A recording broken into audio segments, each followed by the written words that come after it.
Garlinghouse hits the mic and talks about the mess that is the SEC. Speaking of the SEC, remember when their Twitter account was hacked, posting positive news about the BTC ETF that didn't happen?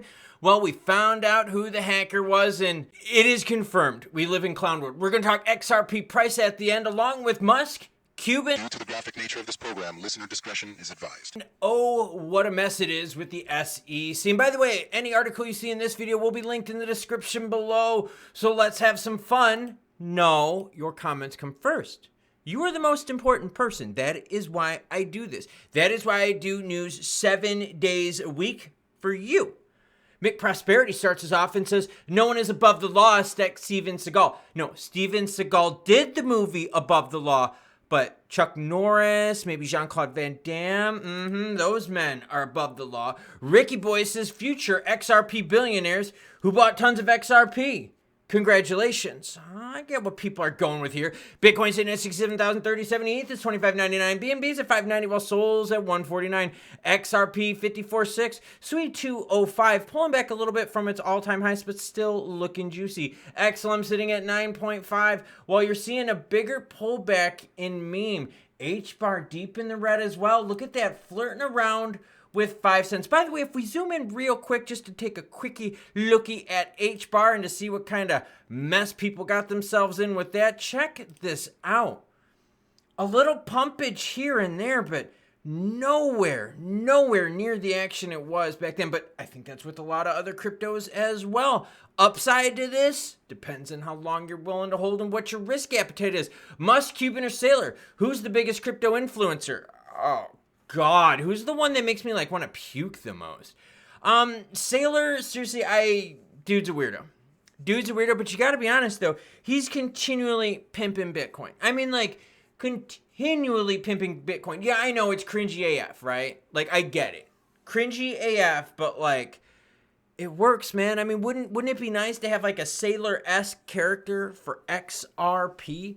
Like every post, dude's buying like billions and billions. But dude, think about that. That'd be crazy. The SEC's account got hacked by a 25-year-old who went by a giant schnauzer. And my name is a big dong. And got paid in Bitcoin, the feds say. Listen to this. This is Clown World confirmed. A 25-year-old Alabama resident named Eric Council Jr. was arrested Thursday morning in connection with the unauthorized takeover of the SEC's X account in January, which caused the value of Bitcoin to spark 1,000. The hack took place on January 9th, a day before the SEC's long-awaited approval of the spot BTC ETF. It actually pumped way more than 1,000. It was actually a pretty decent pump that day with the approval news. The thing was, it didn't get that much of a chance to run because they took it down very quickly. The hack took place on January 9th, the day before the SEC's long-awaited approval. The account was compromised to falsely post the approval had taken place. Shortly after, Gensler took to his personal account to announce that the claim was false and the post was unauthorized. The SEC has not approved this. The phony post was deleted 25 minutes after it went up, but it was enough to move the market. Okay. Let's just put this out there, okay?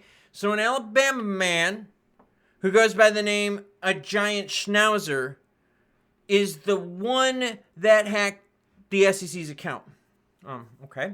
Counsel and others who remain unnamed allegedly accessed the account through what is known as a SIM swap. A SIM swap attack refers to the process fraudulently inducing a carrier to reassign a cell phone number from a legitimate subscriber user SIM card to a SIM card, so that they would then have control of the account. But you're telling me like the SEC did not only have two-factor authorization, but that the SEC wouldn't have like more like controls with this stuff? Or is there some insider shenanigans going on? Because here's what bothers me. We know the name of this gentleman, but we don't know the name of the other people. Were they insiders there at the SEC? Let's see. Are they foreign agents, foreign assets, Russians potentially? Iranians? I don't think so. Somalis? Probably not. Ripple CEO says IPO is not a priority, but remains possible. Not IPO in the United States. You ain't getting that to happen because the SEC would approve that in the United States. IPO in somewhere else, sure you could do it. You wouldn't get as much money though. Remember the United States? Yeah, we're the annoying rich kid that shows up at the party with the hot chicks, but since we got the hot chicks and we got the handles of vodka, you do want to party with us. Annoying, but resourceful. On the topic of the IPO, Garlinghouse stated that the IPO is not a priority at this time. He cited Ripple's strong financial position and ongoing regulatory challenges from the SEC as key reasons for this decision. Part of the interesting thing about this is if Ripple is doing really well financially, why would they IPO, right? Because think an IPO is just going to be raising more money for them, but then they would lose, ownership and control. And when you go public, there's a lot of things you got to do, okay? But if they're doing good enough without that, do they really need to go IPO? The CEO was candid about Ripple's relationship with the SEC, describing the agency as acting outside of the law when it comes to XRP. Despite a favorable ruling, we're still waiting on Form C. He says, I think when the BTF for BTC ETF came out in January, I said it publicly. It's just a matter of time. You'll see ETH ETFs. You'll see SOLANA ETFs. You'll see XRP ETFs. By the way, the ETH ETFs, when we kind of look at that, okay, we realize that they did not do jack crap OLA for the price of ETH. Seriously, big nothing burger. For those of you who are into dieting, shedding a few pounds before the holidays, because we're going to put pounds on during the holidays, the ETH ETFs were 100% nothing burgers, 0 calorie girlfriend. Dieting season. You want to get like a ripped 8-pack? Dude, ETH ETFs. You want to watch the whole interview regarding Garlinghouse Thinking Crypto has this. It is linked down in the description below. You're welcome to view it. It is just over 23 minutes long, so put the earbuds in while you're sitting on the john and listen to Brad. XRP price. Okay. Again, this is the frustration zone because no one really wants to play with XRP at 54.6 cents. It's not cheap enough to really buy because you could buy it in the 40-cent range, right? Think about it. People out there that like to play longs, shorts, whatever. You could buy this in the 40-cent range. So you're sitting here going, I don't want to pay a 10% premium. I don't want to do it. And it's not like 54 cents is high enough because you're like, dude, if we zoom out, we see plenty of time here where we were above 60 cents. So now you're sitting here and you're like, well, wait a minute. What do we do? Well, we just got to wait. For real, as shitty as it sounds, that's what we got to do. Because right now, XRP price action is hinging on Form C, waiting for that from the SEC. And what a letdown that was for them to abuse certain clerical privileges. My balls, by the way. We also see that with Torres, we didn't get the action that we were looking for, that they're still questioning it. I can't talk today, that they're still questioning it. But the pumps, and let's just get back to price. I don't want to get sidetracked. The pumps, though, 60 plus cents, a lot of you players actually like 62 plus cents. You comment down below. You let me know what you like to sell it for your short terms. For your long terms, I think the story's the same. You're sitting here thinking, I don't know, man, 54 cents, I could buy it cheaper. I could easily buy it cheaper. I could buy it cheaper for a long time, for many a times.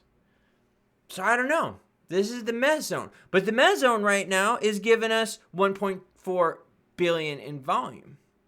And that's good because if the price is meh, then guess what?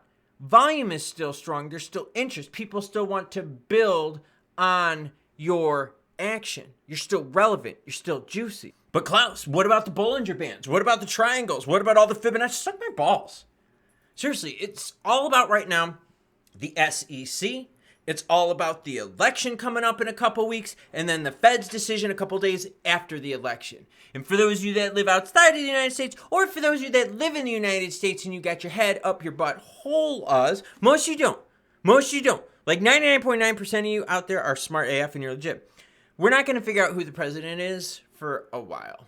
Like, seriously, this is going to be an icky election, and you're going to have 50% of the people pissed if this person wins, and 50% of the people pissed if this person wins. So, have fun with that, because we're all going to take a big bite out of a shit sandwich.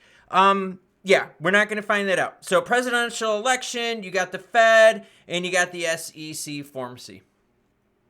None of that has to do with Fibonacci sequences and Bollinger Bands and, oh my god, XRP is going to go to $400. Bet you can find that right now on Twitter, some dumbass shit posts like that.